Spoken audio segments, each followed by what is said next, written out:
대통령인데 인간적인 모습이라고.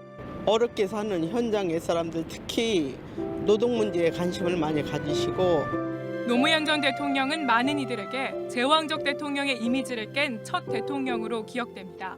항상 자기는 갑에서 서지 말자, 어려서고 이렇게 하자고. 항상 손님들한테 변호사들이 보면 항상 좀 근위주의 표현인데 그 사람은 서민층에서 노는 식으로 그냥 일반 사람같이 대화해요. 서민들하고 함께했던 그런 소탈한 모습이 많이 기억이 납니다. 그러면서 스스로 서민이 되기를 희망했습니다. 고향 봉하마을로 내려가 손녀딸의 할아버지, 농부가 됐습니다. 대통령은 참 라면을 좋아했어요. 만찬하기 30분 전에 호텔에서 특별히 시켜서 라면을 한 봉지를 끓였답니다. 서민적 생활을 청와대 내에서도 끊지 않고 계속 이어가서 선거에 당선되기보다 낙선의 경험이 많았던 노 전 대통령. 2002년 정몽준 후보와의 단일화, 대통령 임기 중 첫 탄핵 등 그의 정치 인생은 한편의 드라마였습니다. 스스로 생을 마감한 것 역시 오래도록 그를 많은 사람들에게 각인시켰습니다. 왜 정치를 잘하시려고 했는데 아까우신 분이 돌아가시니까 어떡하죠. 솔직하고 진실된 사람이죠. 거의 농부 아저씨 같은. 대통령 못해 먹겠다 등 여과 안 된 발언으로 재임 중에 파장을 일으키기도 했지만 솔직한 그의 모습은 많은 추모자들이 노무현 전 대통령을 그리워하는 이유입니다. 보통 사람들이 정직하고 성실하게 살아도 성공할 수 있는 세상, 이런 걸 만들었으면 좋겠다라는 게 대통령이 말하는 사람 사는 세상. JTBC 안지연입니다. 검찰 수사가 정점을 향해 가던 2009년 4월 22일, 노무현 전 대통령은 참모들에게 자신을 봉화산에 비유하며 고달픔과 외로움을 호소합니다. 나는 봉화산 같은 존재, 산맥이 없어요. 이 봉화산이 큰 산맥에 연결되어 있는 산맥이 아무것도 없고 딱 홀로 서 있는 도출되어 있는 산. 검찰 조사를 앞두고 복잡한 심경도 드러났습니다. 일주일여 뒤 노 전 대통령은 검찰에 출두합니다. 각을 세우고 싸우고 지지고 볶고하는 정치마당이었는데 해방되는구나 하고 들어왔는데 어릴 땐 끊임없이 희망이 있었는데 지금 희망이 없어졌어요. 서거 나흘 전인 5월 19일 마지막 회의에선 먹고 살 수 있냐며 참모들의 생계를 걱정했습니다. 먹고 살 수는 있다. 제일 절박한 것이 밥그릇이 없어지는 것이거든요. 노 전 대통령은 2008년 말 방문객들에게 마지막 인사를 한 뒤 칩거에 들어가 서거 직전까지 진보주의 연구에 몰입했습니다. 이번에 공개된 건 봉화마을에서 참모들과 함께한 진보주의 연구 모임 회의 내용으로 노무현 재단이 오는 23일 서거 3주기를 맞아 공개했습니다. JTBC 이승필입니다.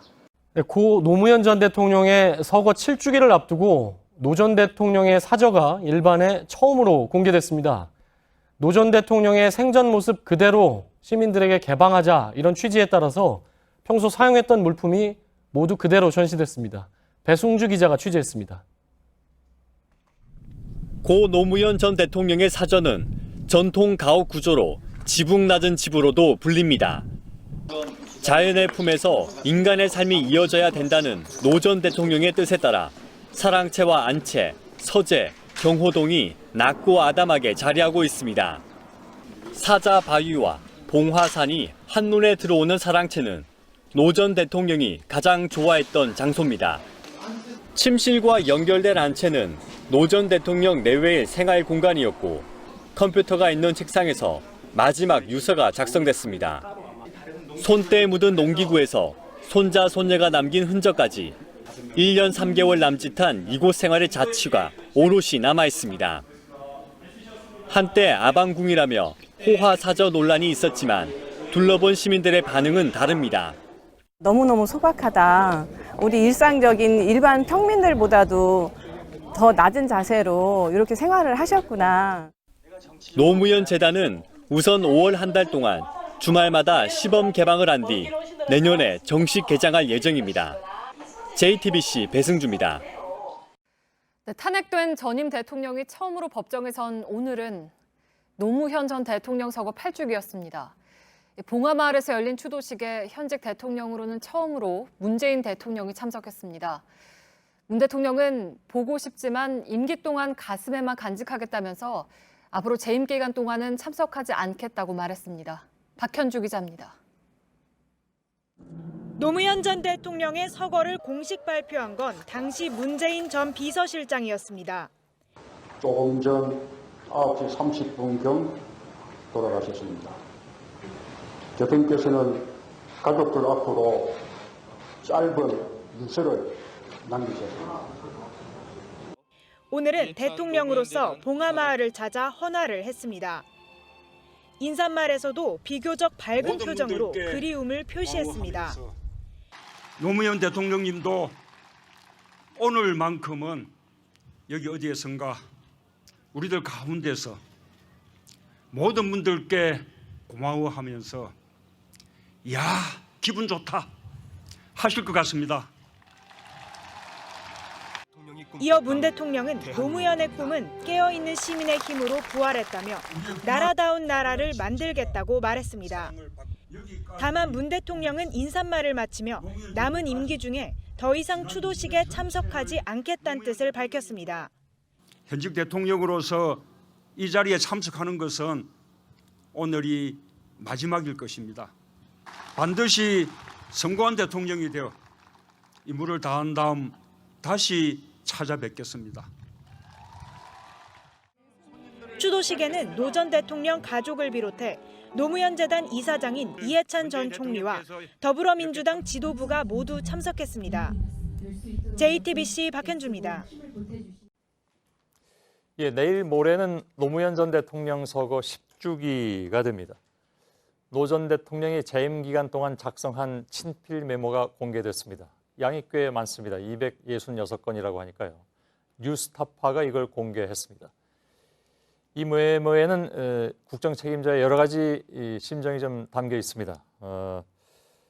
근데 메모만 봐선 모르는 당시의 상황 이런 것들도 좀 있기 때문에 오늘 노무현 전 대통령의 메모를 박소영 기자가 좀 살펴보도록 하겠습니다. 그 당시의 상황을 좀 짚어보면서 메모를 보도록 하죠.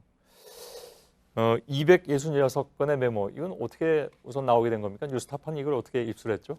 네, 이번에 공개된 이 친필 메모 266건은요. 국가기록원 대통령 기록관이 지난해 말부터 이 노무현 대통령 관련 기록을 다시 분류하고 공개가 가능한 건지 심의를 하고 있습니다. 예. 이 올해 1월 공개가 가능하다고 분류한 기록물이 모두 2만 200여 건인데요. 이 가운데 대통령 친필 메모가 포함돼 있었고 친필 메모 총 266건이 이번에 확인이 된 겁니다. 예. 이렇게 한꺼번에 많은 양이 공개된 거는 처음 있는 일 같은데. 네, 맞습니다.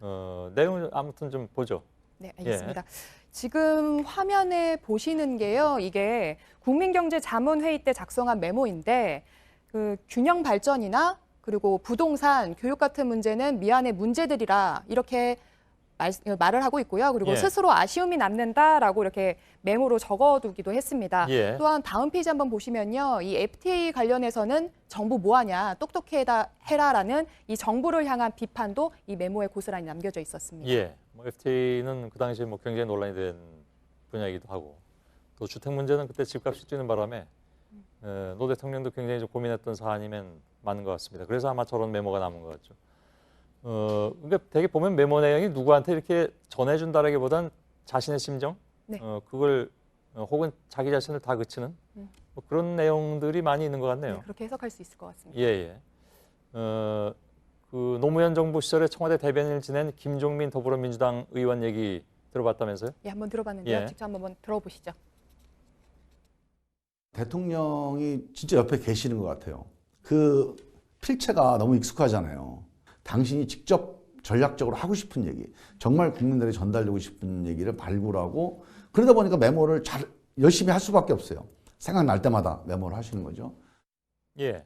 근데 이런 메모는 주로 어디서 작성이 됐습니까? 뭐 집무실 아니면 회의석상? 네, 윤태영 전 청와대 대변인 말에 따르면요. 이 노무현 전 대통령은 아이디어가 떠오르면 장소를 가릴 것 없이 이 수시로 메모를 작성했다고 합니다. 예. 목욕탕에서도 이 젖은 손으로 메모를 작성할 때도 있었다라고 하는데요. 그건 어떻게 알았습니까? 이제 윤태영 전 청와대 대변인한테 아무튼, 전달해 줬습니다. 예. 또 밤사이에 한 메모를 이제 다음날 아침에 전달해 주면서 여러 장 주면서 업무 지시를 내리는 경우도 있었다라고 이렇게 전하기도 했습니다. 예. 눈에 띄는 것이 재임 기간에 가장 커다랐던 사건은 역시 이제 탄핵 문제. 탄핵안 표결을 2004년 3월에 하루 앞두고 남긴 메모가 있다면서요? 네, 맞습니다. 그 예. 당시에 탄핵안 표결을 하루 앞두고 이 노 전 대통령이 특별 기자회견을 열었는데요. 예. 이 당시에 회견문은 연설문이 따로 없었는데 이 당시에 들고 기자회견을 한 9장짜리 메모도 이번에 함께 공개가 됐습니다. 예. 이 메모를 함께 보시면요. 죄송하고 부끄럽고 난감하다. 거듭 머리 숙여 사과를 한다라면서 소회를 밝히면서 이 메모가 시작됩니다. 예. 또 자리를 걸고 책임을 지겠다라면서 이런 말도 나오는데요. 회견은 상당 부분 당시 이 메모대로 진행이 되었습니다. 아, 그런가요? 네. 예. 그 밖에 아무튼 임기 내내 계속 불편한 관계였던 언론이라든가 또 검찰에 대한 메모도 있다고. 네, 여러 번 발견이 됐는데요. 예. 이게 2013년 3월에 작성한 메모를 한번 보시겠습니다. 대통령 2007년이겠죠? 예, 2007년 3월에 작성한 메모입니다. 이 대통령 이후 즉 퇴임 이후에 책임 없는 언론과의 투쟁을 계속할 것이라고 적혀 있습니다. 예. 그 이유가 이 지금과 같은 언론 환경에서는 신뢰와 관용이 발붙일 땅이 없기 때문이다라면서 이 이유를 밝히기도 했습니다. 예. 또 이제 같은 날 작성한 메모인데요. 식민지 독재 정치 하에서는 썩어빠진 언론이라는 문구를 시작하는 메모도 남기기도 했습니다. 예, 굉장히 강한 표현을 써서 아무튼 뭐 노 대통령은 재임 시에도 그랬지만 대통령이 되기 전에도 몇 가지 왜곡 보도에 또 시달렸던 그런 경우도 많이 있었고 아마 그런 것이 다 집약적으로 이런 메모에 나타난 것이 아닌가 그런 생각도 듭니다. 또 예. 이어서 검찰을 향한 복잡한 신경을 엿볼 수 있는 이런 부분도 있는데요. 이 내용도 탄핵안 표결 때 있었던 메모 중에 한 부분을 발췌해봤는데요. 예. 보시면요, 이 섭섭하다라고 작성한 부분을 펜으로 여러 번 이렇게 그었습니다. 그러면서 여러 번 지우고서 힘들었다, 그리고 너무한다 싶기도 하다라면서 보다 이 직접적인 표현을 적기도 했습니다. 예, 알겠습니다. 뭐 266건을 다 볼 필요는 없는 것 같고 중요한 내용만 추려 나온 거죠? 네, 맞습니다. 예. 여기까지입니까? 네. 예, 박소영 기자였습니다. 오늘 10주기 추도식에는 조지 부시 전 미국 대통령도 참석을 했죠. 재임 시절에는 북핵 문제 등을 놓고 두 사람이 갈등을 겪기도 했는데 부시 전 대통령이 노 전 대통령을 추모하면서 10년 만에 꺼낸 말은 인권에 헌신하고 용기 있는 지도자였다 하는 것이었습니다. 이런 평가를 담아서 자신이 직접 그린 노 전 대통령의 초상화를 선물로 가져오기도 했습니다. 이희정 기자입니다. 부시 전 대통령은 추도사에서 노무현 전 대통령의 초상화에 담긴 의미를 자세히 설명했습니다. 인권에 헌신한 대통령이었고 As I painted President No, I thought about his commitment to human rights. I painted a man who respected the fundamental rights of all citizens. 할 말은 하는 지도자였다는 걸 표현하고 싶었다는 겁니다. I painted a strong leader who was not afraid to speak his mind, even to the President of the United States. 부시 전 대통령은 추도사를 마치자 권양숙 여사를 먼저 안아주며 위로를 건네기도 했습니다. 노무현 전 대통령과 부시 전 대통령은 재임 시절엔 남북 문제 등을 놓고 의견 차이를 보이며 갈등을 겪었습니다. 노 전 대통령은 대화와 포용을 강조했지만 부시 전 대통령은 북한을 악의 축으로 규정하며 제재 강화를 주장했습니다. 2007년 9월 정상회담에선 종전선언에 대한 입장 표명을 놓고 공개 논쟁까지 벌였습니다. 부시 전 대통령은 그런 긴장 관계가 한미 동맹을 다지는 토대가 됐다고 회고했습니다. That may we have some differences, but no disagreement ever outweighed our shared belief in the importance of U.S.-South Korean relationship. 부시 전 대통령은 추도식에 앞서 문재인 대통령과도 만났습니다. 이 자리에서도 노 전 대통령은 직설적으로 본인의 생각을 말했고 이런 대화가 좋은 관계를 만들었다고 말했습니다. 문 대통령도 부시 전 대통령이 추도식에 참석하는 자체만으로 한미동맹의 공고함을 보여준다고 말했습니다. JTBC 이희정입니다. 서거 10주기를 맞아서 노무현 전 대통령의 생전의 일상을 담은 비공개 사진 50여 점도 공개가 됐습니다. 대통령이기에 앞서서 인간 노무현의 모습이 그대로 담겨 있습니다. 조익신 기자입니다.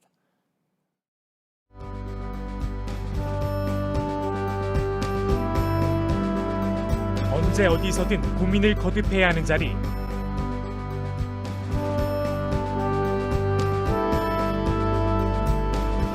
대한민국 대통령.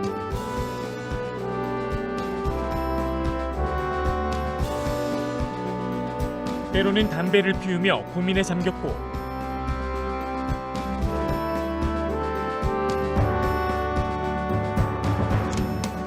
모든 걸 내려놓고 망중한도 즐겨봅니다.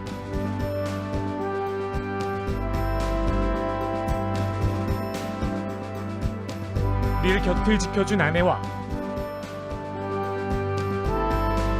사랑하는 가족들,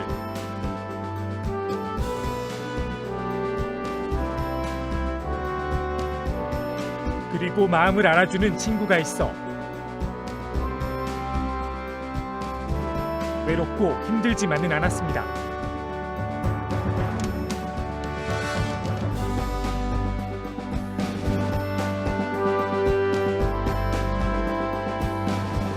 소탈했던 사람으로 통했던 노무현 전 대통령.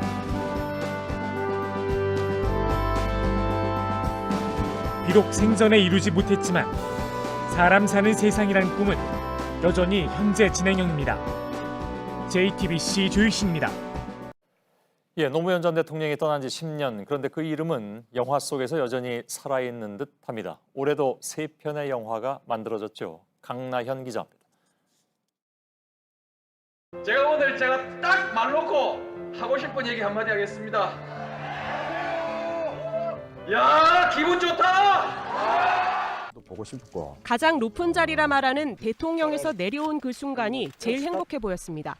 일할 때는 욕을 짜더라 했었더니 일하라고 노니까 좋대요. 고향으로 돌아와서도 세상을 바꿔보고 싶다는 꿈은 접지 못했습니다. 센 놈이 약한 놈을 잡아먹더라도 함부로 마구 잡아먹지 못하게 자연의 다양성과 풍부함이 살아있는 생태 마을을 한번 만들어보고 싶고요. 귀향을 통해 품었던 새로운 꿈은 1년 남짓한 사이 좌절로 바뀌었습니다. 새로운 삶의 목표를 가지고 살아왔는데 이곳을 떠나기 전에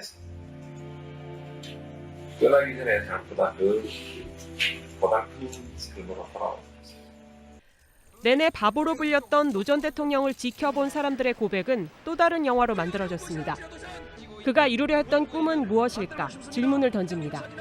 정직하고 성실하게 땀 흘려 일하는 사람들이 당당하게 성공하고 대접받는 시대로 가야 한다고 생각합니다. 소녀에게 개구리 잡고 가재 잡던 마을을 물려주고 싶다던 소망. 평범한 시민으로 돌아왔던 노무현을 기억하며 봉화마을의 사계절을 담은 영화도 등장했습니다. 그가 떠난 지 10년. 고향 봉화마을은 노 전 대통령의 꿈을 좇아 부지런한 농부와 건강한 환경이 어우러지는 곳으로 하나둘 바뀌고 있습니다. JTBC 강나현입니다.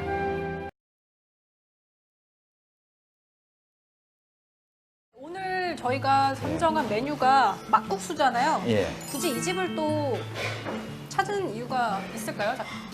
여기 이 집은 제 작업실에서 가깝고요. 이 막국수하고 메밀전이 맛있거든요. 이제 단골집이에요. 제가 이사장으로서 이제 노무현 대통령 10주기 관련해서 만나는 거니까 지금 살아계시면 뭐 하나 대접해야 된다면 이 집 막국수를 대접하면 좋겠다 그런 생각도 있죠. 제가 돌이켜 보니까 밥을 한 번도 제가 못 사드렸더라고요. 대통령이 어른이시고 저는 이제 자원봉사자거나 뭐 참모거나 부하거나 그랬기 때문에 그렇게 서둘러 가실 줄 알았으면 밥 대접 한번 할 건데 그런 아쉬움은 있죠, 먹을 때마다. 10주기를 맞이했는데 고 노 대통령은 본인에게 어떤 의미인지. 노무현 대통령은 저한테는 참 좋은 사람. 딱 그렇게.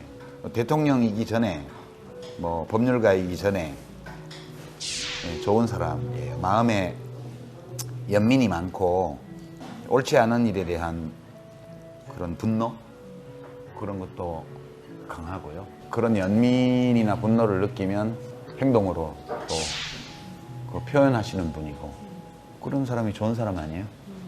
대중들이 알고 있는 유시민 이사장님은 굉장히 이성적이고 합리적인 사람인데 그 사람이 고른 선택한 사람은 노무현 전 대통령인 거잖아요. 사실 굉장히 많은 분들이 얘기했잖아요. 참 그러니까. 좋은 사람이라고. 저는 살면서 그 정도로 참 좋은 분은 못 봤기 못 때문에. 봤어요. 예. 그렇게 참 좋은 분. 그 정도로 참 좋은 분은 못 봐서 그렇지. 재단에서 새로운 또 캐치프레이즈를 가지고 나왔잖아요. 새로운 노무현. 이제 노무현 대통령을 떠올리는 건 좀 힘들었어요. 그동안 10년 동안 좀 힘들었어요. 이렇게 울컥하는 감정을 내가 제어하고 관리할 마음의 준비를 하면서 그분을 떠올려야 돼요. 그러니까 좀 힘든 거예요, 이게. 새로운 노무현이라 하면 이제 노무현 대통령을 그런 감정 없이 떠올릴 수 있는 그런 상태로 가자. 돌아가시기 전의 노무현 대통령, 그 씩씩했던 모습. 그러니까 생각하면 용기가 좀 생기고 생각해보면 좀 확신도 좀 얻을 수 있고 이런 사람으로서의 노무현을 우리가 떠올리는 쪽으로 우리의 태도를 바꾸자. 그런 쪽으로 바뀌는 계기로 20주기를 해보자 해서 좀 노력했어요. 이번에 좀 발랄하게 하려고. 죄송한데 저 가위 좀 잠깐. 저는 좀 길어가지고. 가위로 자르면 빨리 뿰다? 아 그래요? 아 그래요? 네, 그 막국수집 오래 한 할머니들은 가위 자르면 화내셔요. 정치하고 말고는 내 맘이니까 그만 좀 내버려 둬라. 뭐 네. 이렇게 이런 식으로 말씀하셨더라고요. 또 만난 김에 확실히 얘기를 하면 노무현 재단 이사장 맡을 때 네. 임명직 공무원이 되거나 공직선거에 출마하는 일은 제 인생에 다시는 없을 것임을 분명하게 말씀드립니다. 제가 2013년도에 정치를 떠난 이후에 공직선거에 출마하거나 다시 공무원이 되는 것을 한순간도 생각했던 적이 없습니다. 콜로세오의 검투 경기장 입장을 요구하는 것처럼 들려요. 제가 보기에는.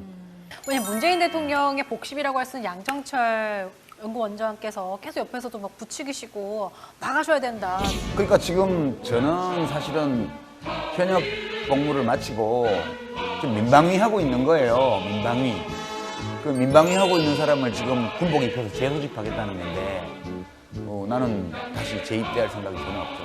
예. 자, 근데 오늘은 또 6월 3일에 홍 전 대표 홍카콜라와 함께 또 같이 한다고 들었습니다. 편파 중계하는 팀들끼리 만나서 공동 중계 한번 하자는 거지. 근데 예전에 노 전 대통령 뭐 사저를 아방궁이라는 얘기도 있고 사실 좀 앙금이 남아있는 게 있을 법도 한데 둘 다 현역 시절인데 맨날 서로 총 쏘는 관계인데 뭘 못해요. 우리 다 예비군인데 이제 민방위하고 있는데 홍 대표는 아직 민방위는 아니고 예비군이고요.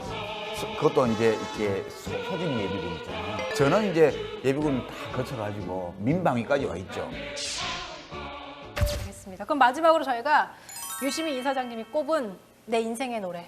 제가 지난 10년 동안 제일 자주 들었던 노래에서요. 멜라니 사스카 The Saddest Thing.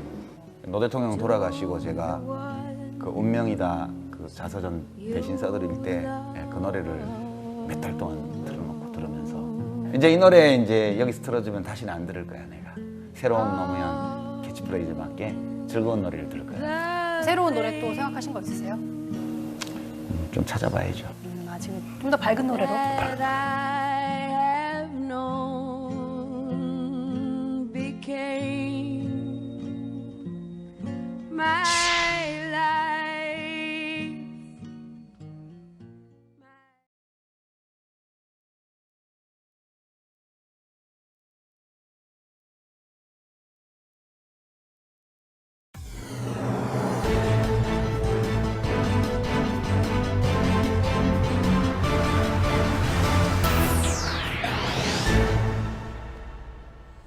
예, 시청자 여러분, 오늘의 앵커 브리핑을 시작하겠습니다.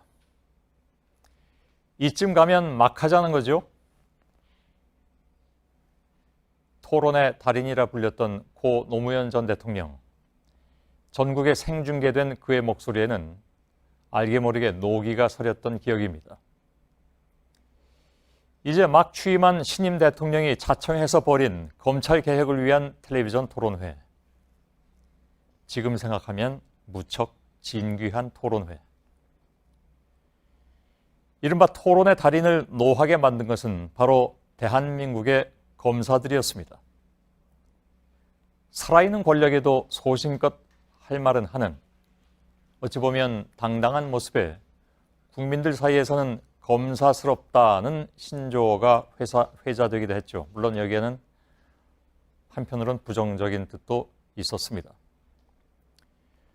그리고 검찰개혁의 꿈은 흐지부지 꺾였습니다. 그렇게 소신 하나로 대통령을 향해서 대거리를 하던 열혈 검사들, 어찌된 일인지 다음 정권부터는 보이지 않았습니다.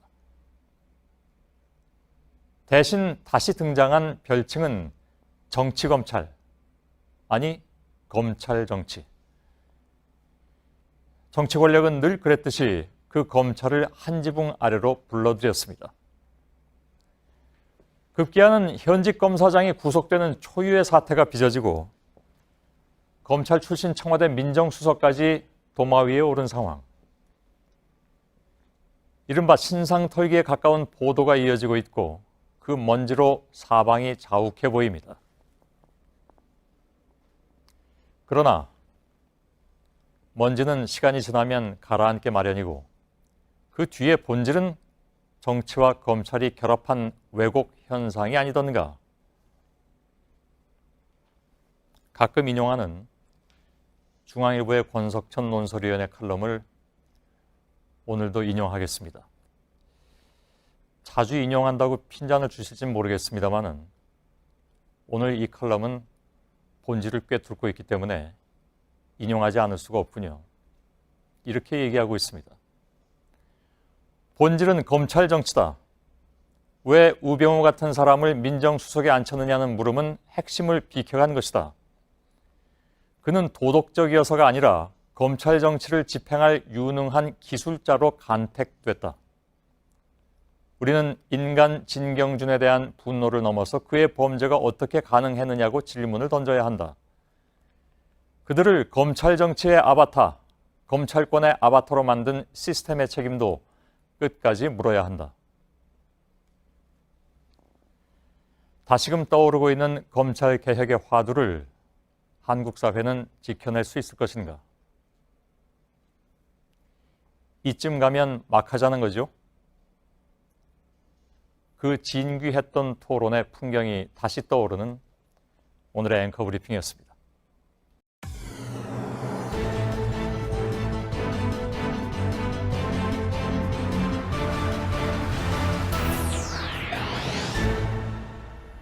뉴스룸의 앵커 브리핑을 시작하겠습니다. 장면 1입니다. 부끄러운 줄 알아야지. 2006년 12월 21일이었습니다. 당시 노무현 대통령은 민주평통자문회의 상임위원회 연설에서 고위 군 관계자들을 강하게 질타했습니다. 군 전시작전 통제권 환수 문제로 첨예하게 맞섰던 시절에 전직 국방장관들과 장성들 사이에서는 조기 환수는 안 된다는 주장이 팽배했죠. 당시 대통령의 연설은 격렬했습니다. 그 질타에는 그동안 막대했던 국방 예산이 다 어디로 날아갔냐는 혼란이 섞여 있었습니다. 어떤 이들에게는 불편한 장면이었겠지만 시민들에게는 매우 인상적이었던 한 장면으로 남았습니다. 다음 장면 2입니다. 그로부터 9년 뒤인 2015년 9월 방위사업청 국정감사장에서는 실소가 터져 나왔습니다. 최근 들어 방산비리가 참 심각하죠. 대표적인 사례가 어떤 거라고 봅니까?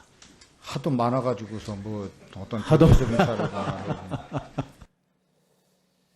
하도 많아서 머뭇거리던 당시 방위사업청장이 생각지도 못한 답변을 내놓았고 좌중은 그저 웃을 수밖에 없었던 씁쓸한 풍경이었습니다. 총알에 뚫리는 방탄조끼와 물이 새는 전투화, 95만 원에 구매한 10,000원짜리 USB, 소총에 숭숭 뚫리는 육군 기동 헬기와 낚시용 탐지기를 장착한 통영함, 그 밖에도 금품 수수 혐의로 줄줄이 구속 기소된 군을 대표했던 얼굴들. 적을 이롭게 만든다는 이적 행위가 따지고 보면 별다른 것이 아님을 우리는 그 하도 많은 사례들을 통해서 이미 접하고 있었던 것은 아니었을까. 장면 3입니다. 그렇게 하도 많아서 방위사업총장조차 헤아리기 힘들었다는 방산비리에는 또 다른 반전이 숨겨져 있었습니다. 하나도 없었다. 지난 90년대 율곡사업 비리와 같은 엄청난 사건은 물론이고 2000년대 이후에 9건에 달하는 굵직굵직했던 방산비리 사건에 대해서 환수를 위한 민사소송을 진행한 것은 0건. 오늘 저희 JTBC가 보도한 내용입니다. 관련 부처들은 비리가 드러났어도 천문학적인 세금이 공중으로 날아갔어도 별다른 환수 노력을 기울이지 않았다는 사실입니다. 안보를 걱정한다지만 사실은 안보의 구멍을 그것도 커다랗게 내고 있던 사람들. 장면 1, 2, 3은 그렇게 다른 듯 닮아 있다는 얘기. 오늘의 앵커 브리핑이었습니다.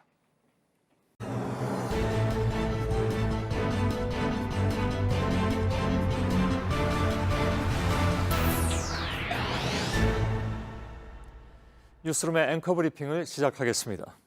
정축년 설날 아침 남한산성 내행전 마당에서는 조선의 왕이 명나라를 향해서 올리는 망골례가 열렸습니다. 마당에 깔린 멍석 위에 올라 지극한 마음으로 절을 올린 사람들. 때는 조정이 청군에 쫓겨 산성으로 피신한 지 18일째 되던 날이었습니다. 망월봉 꼭대기에서 그 장면을 지켜보았던 청액한 홍타이제의 목소리는 낮게 깔렸다고 하죠. 며칠 지나지 않아 청은 가친성을 향해서 포를 발사해 행궁을 부수었습니다. 조정은 결국 엿새 뒤 스스로 성문을 열고 나와 청을 향해 300우 고두례의 예를 취해야만 했습니다. 신흥의 청과 황혼의 명 사이에서 조선은 그렇게 무기력하게 무너져 갔습니다. 2003년 5월 1일 취임 2달을 맞은 노무현 대통령은 제가 진행하던 100분 토론에 나와서 당시로서는 가장 뜨거운 질문을 받았습니다. 이라크 파병으로 시끄러웠던 그때 한 초등학교 선생님은 정부의 이라크 파병을 아이들에게 어떻게 설명해야 하는가를 물었습니다. 한참을 고민한 끝에 나온 대통령의 답이 바로 남한산성의 최명길과 김상헌의 대립이었습니다. 강대국을 상대로 한 화의와 척화, 그 두 개의 노선 가운데 어느 쪽을 택하겠느냐는 질문의 형식을 띤 대통령의 답변이었죠. 그로부터 17일 뒤에 미국을 다녀온 노무현 대통령은 자신의 미국관이 바뀐 것 아니냐는 한 학생의 질문에 한 발 더 나아가 한신도 물의 한에 가랑이 밑을 기었다. 이런 고사를 인용했습니다. 훗날을 기약하기 위해 지금의 수모는 견딜 수 있다는 고사. 듣기에 따라서는 너무나 솔직해서 듣는 사람이 오히려 당황스러운 말이기도 했습니다. 거기에는 어떠한 자기 합리화도 없었기 때문입니다. 조선의 왕이든 대한민국의 대통령이든 주변의 강대국들 사이에서 고민하고 또 고민해야 하는 것은 숙명이겠죠. 지지율이 최악이어서인지 미국의 국익을 어느 대통령보다도 대놓고 외치는 트럼프와 훗날을 위해서라면 상대의 바지가랑이 밑을 기어가야 했다는 회한을 남겼던 전직 대통령의 친구 문재인 대통령이 다시 만난 오늘, 한반도의 역사는 또 어떻게 흘러갈 것인가. 오늘의 앵커 브리핑이었습니다.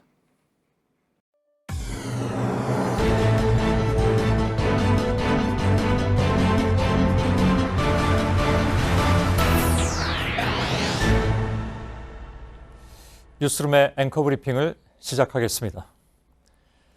죽어라, 죽기 전에. 그래서 진정한 보수의 가치와 이상을 담보할 새로운 정신으로 태어나 힘들여 자라가기를. 대표적인 보수 농객으로 꼽히는 소설가는 약 석 달 전에 대통령 탄핵안이 국회에서 통과되기도 전에 사뭇 격앙된 어조로 이런 화두를 던진 바 있습니다. 물론 촛불과 언론에 대한 비판을 이어가다가 나온 나름의 결연한 진단이었습니다. 그는 보수의 가치가 다시 살기 위해서는 부서지고 죽는 결정을 해야 한다는, 즉 죽어도 죽지 않는 사즉생을 이야기했습니다. 꼭 30년 전 6월 항쟁 당시에 시민의 거센 민주주의 요구에 직면했던 권력자 역시 살기 위해 죽는 결정을 했습니다. 전두환 대통령은 노태우 후보가 자신을 밟고 가도록 했다. 집단의 생존을 위해서다. 권력자의 내리막이 집단의 내리막으로 이어지지 않도록 후위를 도모하고자 하는 생존의 방식이었겠죠. 그리고 그것은 진영을 가리지 않고 되풀이되기도 했습니다. 퇴임 이후에 검찰 수사에 직면한 전직 대통령. 내 인생의 실패는 노무현의 것일 뿐 진보의 실패는 더더욱 아니다. 내 인생의 좌절도 노무현의 것이어야 마땅하다. 그것이 민주주의의 좌절이 되어서는 안 된다. 행여나 자신 때문에 이 땅의 진보란 가치가 훼손되지는 않을까, 그는 진보의 내리막을 우려했던 것입니다. 그리고 지금 탄핵 심판 최종 변론과 함께 헌법재판소의 결정이 임박한 이 순간, 광장의 한쪽에서는 위협의 언어들이, 헌법재판소의 심판장에선 모욕과 불복의 언어들이 날아다닙니다. 그래서 다시 펼쳐본 그 소설가의 문구. 위기란 곧 존립이 위협당한다는 것. 이 쇠퇴하고 허물어진 정신의 허울을 벗고 새롭게 태어나지 않으면 이 땅에서 보수는 다시 발디디기 어려울 것이다. 그리고 다시 그 전직 대통령의 문구. 정의와 진보를 추구하는 분들은 노무현을 버려야 한다. 나의 실패가 모두의 실패가 되어서는 안 되기 때문이다. 그리고 사즉생. 충무공이 권했다던 그 세상의 이치를 가장 즐겨 사용한 인물은 공교롭게도 오래전에 그 대통령이었습니다. 오늘의 앵커 브리핑이었습니다.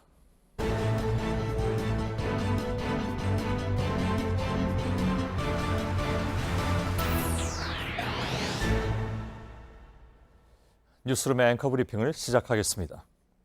그리워하는데도 한 번 만나고는 못 만나게 되기도 하고 일생을 못 잊으면서도 아니 만나고 살기도 한다.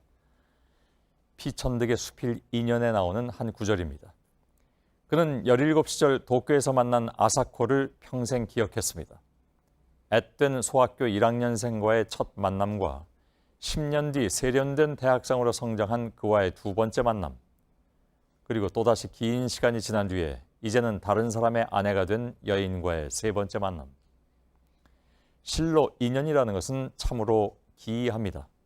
불가에서는 현생에서 옷깃 한번 스치는 이들조차 전생에 수많은 겁의 인연이 있었다고 설명을 하죠. 아시는 것처럼 겁이란 우주가 시작해서 끝날 때까지의 시간, 물방울이 떨어져 집채만한 바위를 없애는 데 걸리는 시간. 그러니 지금 이 순간 같은 공간을 나누고 있는 우리 역시 굽이굽이 긴 시간을 넘겨서 이어진 인연들인 셈입니다.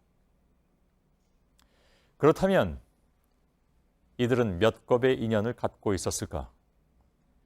각자의 생을 살아온 두 사람의 첫 만남은 지금으로부터 22년 전인 15대 총선으로 거슬러 올라갑니다. 서울 종로구 국회의원 후보 노무현, 그리고 이명박. 한 사람은 17.66% 득표라는 개인 선거사에서 최악의 성적을 남겼고, 다른 한 사람은 엄청난 자금력을 동원한 끝에 당선됐지만 선거 부정이 드러나 결국 의원직을 내려놓았습니다. 다시 치러진 선거에서 그 자리를 가져간 사람은 바로 패자였던 노무현. 이긴 사람이 물러나자 졌던 사람이 그 자리를 꿰찼다. 그 사람은 대통령이 됐고 물러났던 사람은 다시 돌아와서 대통령이 됐다. 살아남은 사람은 지금 구치소에 있다. 엇갈린 운명이다. 지키고 싶었던 원칙과 명분이 자꾸만 현실의 벽에 부딪혀 좌절했던 노무현과 목표를 이루기 위해 수단과 방법을 가리지 않고 돌진했던 이른바 컴도저 이명박.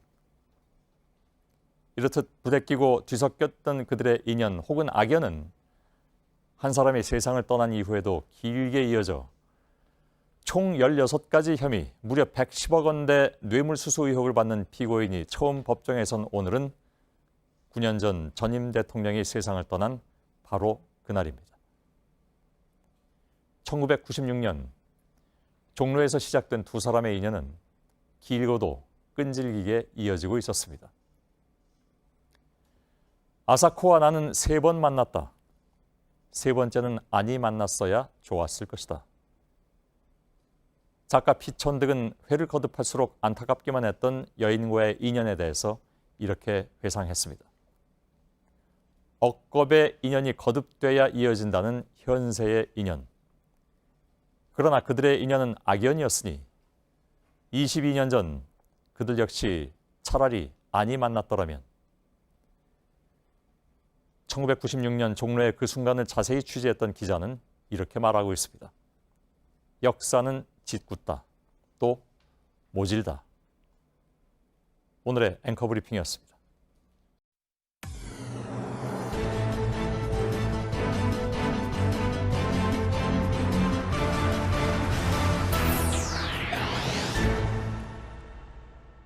뉴스룸의 앵커 브리핑을 시작하겠습니다. 글자는 나의 실핏줄이다. 나는 내 연필이 구석기 사나의 주먹도끼, 대장장이의 망치, 뱃사공의 노를 담기를 바란다.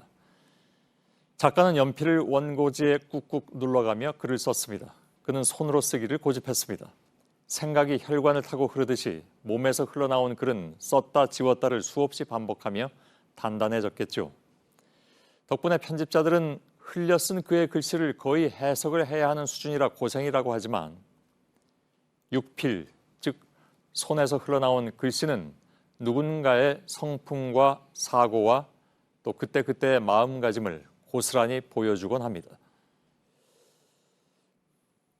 그 역시 손으로 마음을 기록해서 기억하고자 했던 모양입니다.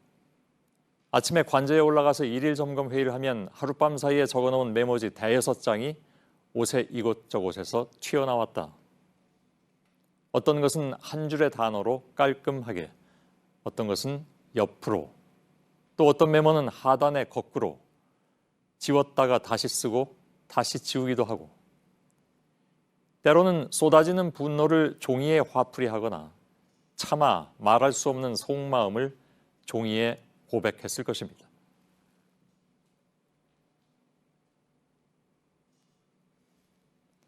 그 오래된 종이들을 마주하면서 품게 되는 복잡한 마음은 무엇인가? 물론 안타까이 세상을 떠난 고인에 대한 일종의 미화일 수도 있겠으나 한 줄 한 줄에 담긴 나름의 고민들이 오늘 다시 그 생명력을 갖는 이유는 무엇인가? 지금 세상을 풍미하고 있는 이른바 막말들에 지쳐서일까? 작가의 말을 빌리자면 우리는 지금 손으로 꾹꾹 눌러 쓴 그의 실핏줄을 들여다보고 있는 중입니다.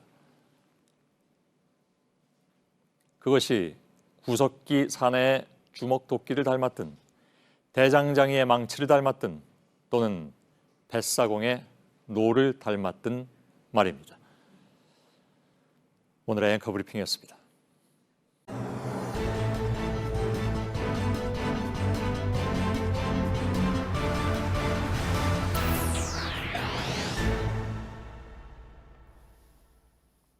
뉴스룸의 앵커 브리핑을 시작하겠습니다.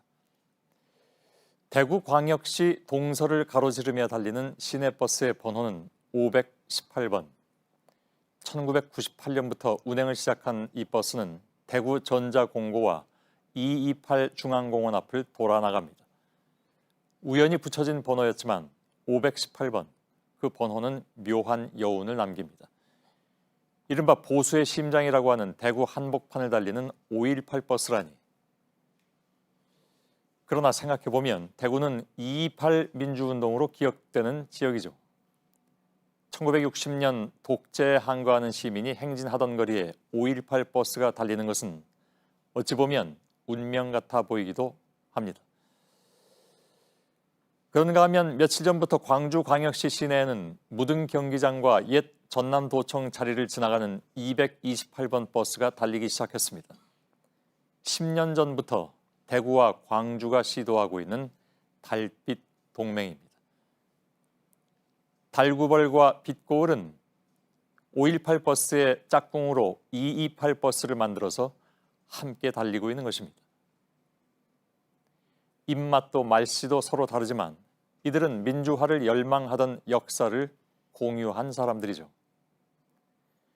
정치인들이 만들어 놓은 뿌리 깊은 분열과 왜곡에 반대하는 그들은 서로 공존하고자 애쓰고 있는 중입니다. 시간을 거슬러 지난 2000년 부산의 거리 한복판. 동과 서를 하나로 합쳐서 광주에서 콩이면 부산에도 콩이고 대구에서도 콩인 옳고 그름을 중심으로 해서 그는 정치 1번지 종로를 두고 모두가 말리는 지역으로 내려갔습니다. 바보 소리를 들어가면서 그가 무너뜨리고자 했던 것은 작은 나라를 조각내듯 지배하는 견고한 지역 장벽이었습니다. 물론 그의 정치 역정이 모두 성공한 것은 아니어서 대통령이 된 이후에는 이게 다 노무현 때문이라는 유행어까지 등장했죠. 축구 대표팀이 져도, 비가 와도, 연예인이 실수해도 사람들은 그 유행어를 입에 달고 살았습니다. 그렇게 해서 얻은 카타르시스는 과연 온당한 것이었을까? 어리석어 보였던 그의 시도들은 하나둘 조금씩 뿌리를 내려서 견고한 장벽은 조금씩 허물어지고 있으니 달구벌을 달리는 518번 버스와 빛고을을 달리는 228번 버스, 오늘날 지역을 넘어서 함께 가고자 하는 끊임없는 시도들, 따지고 보면 이것도 다는 아니어도 적어도 어느 정도는 노무현 때문이 아닐까. 오늘의 앵커 브리핑이었습니다.